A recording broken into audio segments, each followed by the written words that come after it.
And welcome back. Not backing down. That's the message that a group of Canadian truckers wants the country's leadership to know after a judge ordered demonstrators to end their blockade of a key border crossing.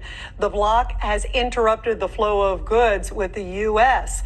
Scores of truckers have been protesting against vaccine mandates since late last month. And joining us now is political and social commentator Lauren Chen, and also political commentator and newbie trucker, and he's in his cab. I see him there, Benji Irby. Benji, let's start with you because you're right there in the cab.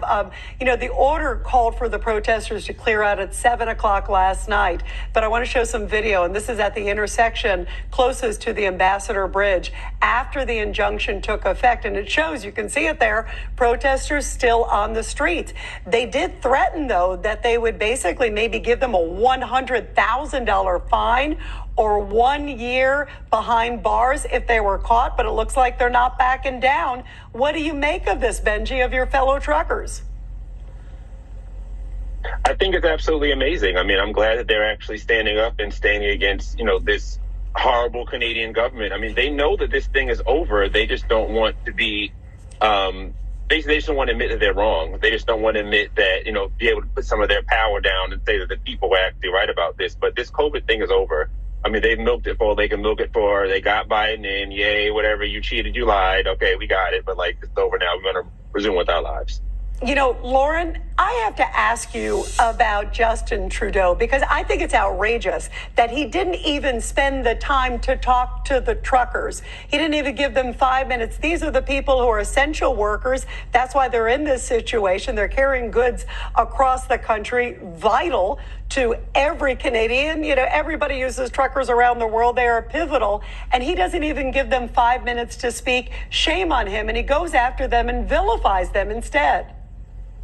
Well, I think it's outrageous how you would dare slander Canada's first Black Prime Minister. Don't forget, Justin Trudeau has done a lot for diversity and representation in Canadian politics. But in all seriousness, you're right. Ever since the start of this protest, Trudeau has done nothing but vilify the protesters, not just the truckers, but also those supporting them, as racist, as extremists, sexist also has somehow fit in there. And I think it's just a way to deflect from the actual issues. This is a very coherent protest. They have very specific demands, and the mandates lift the restrictions. Yet all we hear from Trudeau is more of this deflection and trying to increase the divisiveness in Canadian politics, which is very disappointing. We've also seen him say that the truckers are doing harm to the economy. They're causing damage to Canadian businesses, that they are restricting people's movement. And it's ironic coming from the Canadian government, which for the past 2 years has done exactly that and on a much grander scale.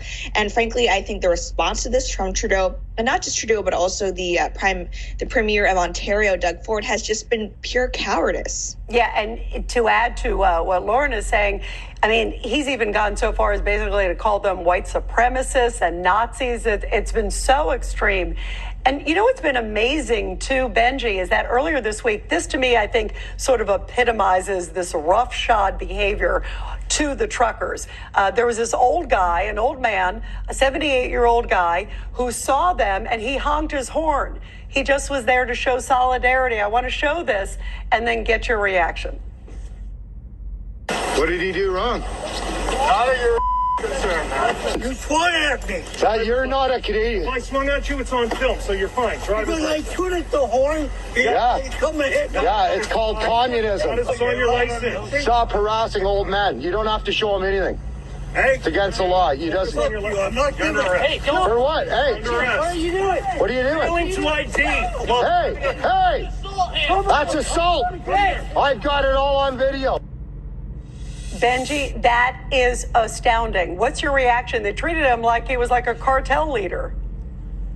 Yeah, I mean, it's horrible. They're losing and they know it. So this is like their last cry out to show that we still have some sort of power here. They know this is done. They're losing this battle. They've gone too far, as the left always does, is that they do in America and Canada and all over the world.